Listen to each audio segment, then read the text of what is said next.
사도행전 22장 12절에서 21절까지입니다.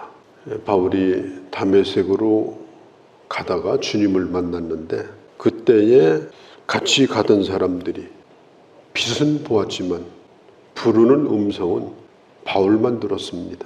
주님은 모든 사람을 다 부르시는 건 아닙니다. 바울 일행 가운데 바울만 하나님의 음성을 듣고 하나님의 지시를 따라서 다메섹에 있는 아나니아를 만나게 됩니다.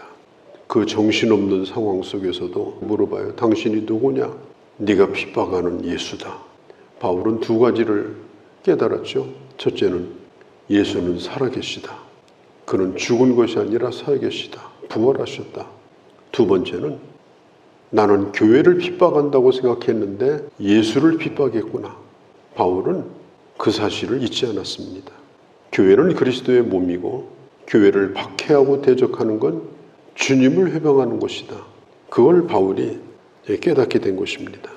나중에 가이사랴 감옥에 있을 때 바울이 간증을 또 하게 되는데 그때 또 한 가지 얘기를 해요. 사도행전 26장 14절에 그때의 주님이 하신 말씀 가운데 이렇게 말씀하셨다고 합니다. 네가 언제까지 가시덤불을 너의 발로 차겠느냐? 가시덤불을 발로 차면 자기만 아픈 거예요. 고통받게 될 거고 그러다가 제풀에 쓰러질 겁니다. 이 바울에게 왜 교회와 싸우느냐? 왜 교회를 핍박하느냐? 왜 예수 믿는 사람을 못 살게 구느냐? 그건 너 자신을 고통스럽게 하는 거다. 결국은 너 자신을 죽이는 일이다. 가시덤불을 발로 차는 일을 중지해라. 주님이 바울을 부를 때 그런 말씀을 하셨습니다. 우리가 기억할 것은 예수 믿는 사람 편을 드는 것이 주님 편을 드는 거고요. 교회 편을 드는 것이 주님 편을 드는 겁니다. 그것을 바울은 그때 깨달아요. 그리고 어리석은 일을 그 순간 다 중지합니다. 그리고 묻는 거예요. 내가 무엇을 해야 됩니까? 예수 믿고 나서 곧 천당 가는 게 아니지 않습니까? 앞으로 살아가야 되는데 그리스도인으로서 내가 뭘 하면서 살아야 되는가? 이건 아주 중요한 거예요. 예수 믿는 사람으로 뭘 하면서 살아야 되는가? 어떻게 살아내야 되는가?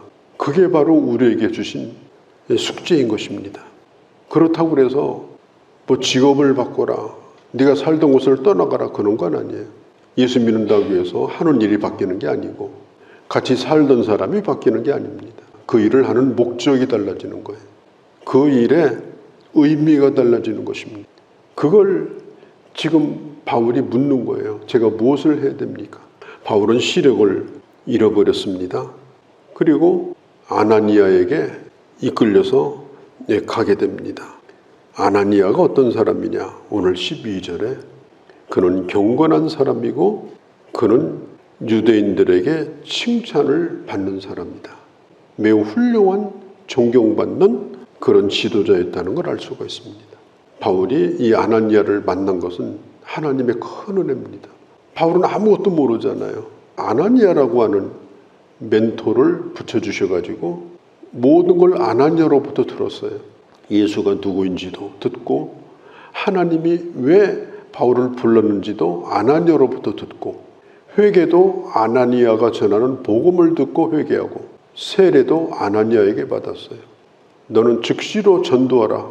사명에 대한 말씀도 아나니아로부터 받았어요. 바울이 아나니아를 만난 건 큰 축복입니다. 뭐라고 얘기했느냐? 형제 사울이요.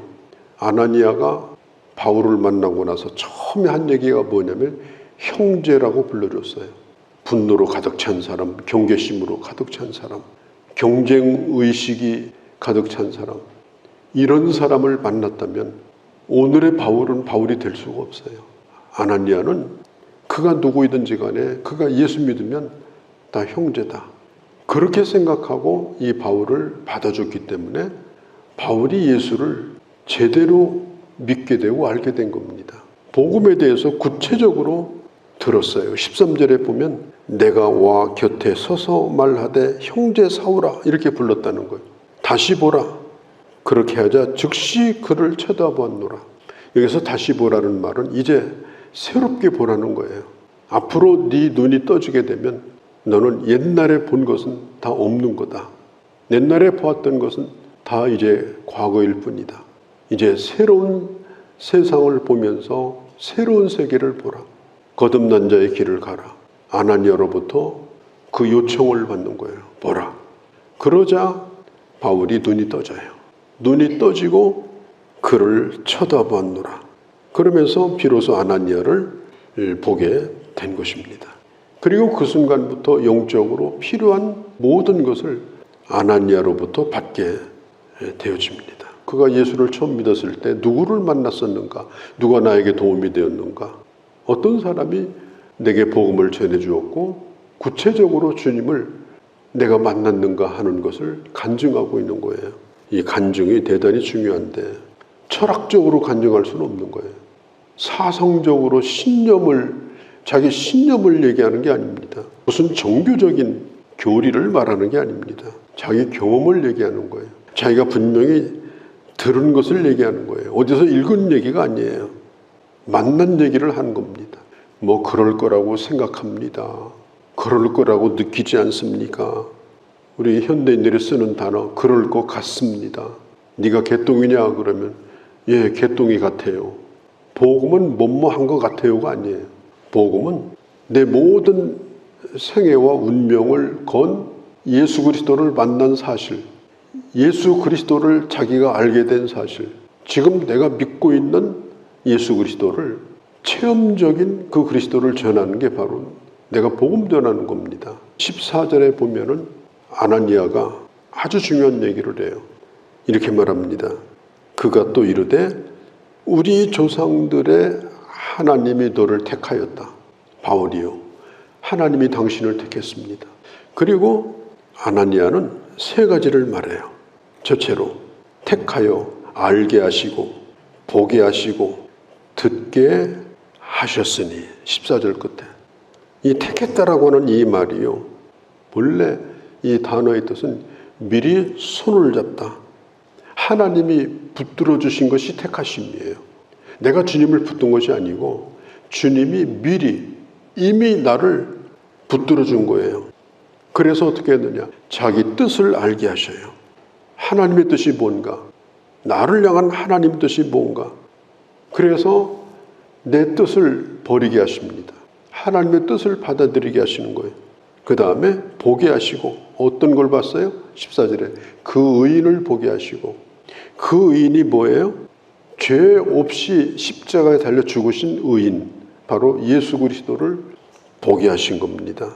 유대인들은 메시아를 호칭할 때 이렇게 불렀어요. 의인이다. 부활하신 주님을 나는 보았다. 그걸 말하고 있어요. 또 한 가지는 그 입에서 나오는 음성을 듣게 하셨으니 하나님이 너를 택하셔서 알게 하시고 하나님 뜻이 뭔지 그 다음에 보게 하시고 그 다음에 듣게 하셨다. 내가 주님을 붙들기 전에 주님이 먼저 붙드신 거예요. 이 먼저라는 게 중요합니다. 내가 주님을 알기 전에 먼저 주님이 나를 아신 거예요. 내가 주님을 부르기 전에 먼저 주님이 나를 부르신 거예요. 그게 하나님의 택하심이에요. 우리가 요한복음 15장 16절에 보면 예수님이 포도나무 비유를 말씀할 때 분명히 말씀했습니다. 너희가 나를 택한 것이 아니다. 제자들에게 말씀하는 거예요. 로마서 5장 8절. 우리가 아직 죄인 되었을 때, 아직 죄인이라는 사실을 모르고 있는 죄인으로 살고 있는 거예요. 죄인 되었을 때. 하나님께서 그 아들을 보내시고 예수께서 우리를 위해서 십자가에 달려 죽으심으로 하나님의 사랑을 우리에게 확증하여 주셨다. 예수 그리스도를 통해서 하나님이 나를 선택했다는 사실을 내게 가르쳐 주신 거예요. 내가 하나님의 선택을 받았다는 증거가 뭐예요? 바로 예수 그리스도를 믿었다는 사실입니다. 왜? 그건 내가 믿은 게 아니에요. 주님이 믿게 하신 거예요. 구원은 내가 결정한 게 아닙니다. 주님이 선택하시고 알게 하시고 보게 하시고 듣게 하셨습니다. 그러면 이제 질문을 던져보는 거예요. 그럼 왜 그렇게 했느냐? 왜 나를 선택했느냐? 물어야 될 거 아니에요. 내가 왜 주님을 알게 됐나? 15절에 이렇게 답합니다. 증인이 되기 위하여 내가 그들을 위하여 모든 사람 앞에 내가 보고 들은 것에 대하여 증인이 되리라. 주님이 우리를 선택하신 이유가 뭐예요? 모든 사람 앞에서 증인이 되라고 선택하신 거예요. 유대인들처럼 잘못된 선민의식에 빠져가지고 교만해가지고 다른 사람을 정죄하라고 하지 아니하시고, 모든 사람, 이것은 유대인뿐 아니라 이방인도 포함하는 이 모든 사람에게 네가 알게 되고 보고 듣게 된 것을 증언하는 증인으로 살라. 이제는 공적으로 예수 믿는 사람이 돼서 예수 믿는 것을 사람들에게 분명하게, 뭘 믿는지, 누구를 믿는지 그것을 분명하게 증거하는 자로 살라. 그게 하나님이 너를 선택하신 것이다. 바울이 아나니아로부터 그 얘기를 들었어요. 그래서 바울은 서신서를 쓸 때마다 항상 이 얘기를 써요. 하나님이 나를 선택하셨습니다. 하나님이 나를 하나님의 자녀로, 사도로 선택하셨습니다. 누구로부터 들은 거예요? 그의 영적인 멘토였던 아나니아로부터 그걸 들었어요.